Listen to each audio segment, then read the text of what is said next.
নাজিৰাৰ বিহুবৰত উত্তপ্ত পৰিস্থিতি। এইবাৰ ৰাইজ তথা শিল ব্যৱসায়ীৰ পহুখেতা খালে শিৱসাগৰ জিলা বন বিষয়া পৰিবহণ বিষয়াই। নাজিৰাৰ বিহুবৰত পহুখেতা খালে শিৱসাগৰৰ জিলা পৰিবহণ বিষয়াই। শৈলনগৰী নাজিৰাৰ বিহুবৰত এইবাৰ ৰাইজ তথা শিল ব্যৱসায়ীৰ পহুখেতা শিৱসাগৰ জিলা পৰিবহণ বিষয়া অংগীকাৰ বৰগোহাঁইৰ লগতে বন বিষয়া DFO দেৱেন কলিতাক।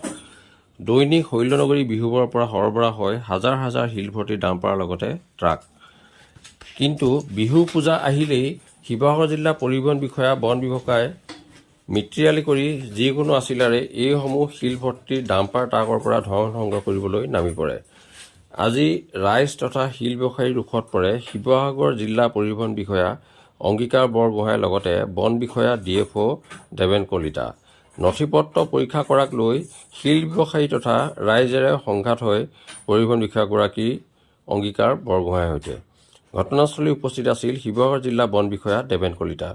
অৱশেষত ৰাইজে তথা শিল ব্যৱসায়ীয়ে পহুখেতা দিয়ে পৰিবহণ বিষয়া আৰু বন বিষয়াগৰাকীক। ঘটনাস্থলীৰ পৰা পলাই পত্ৰং দিয়ে পৰিবহণ বিষয়া অংগীকাৰ বৰগোহাঁইৰ লগতে শিৱসাগৰ জিলা বন বিষয়া DFO দেৱেন কলিতাই। Bureau report Patkai TV।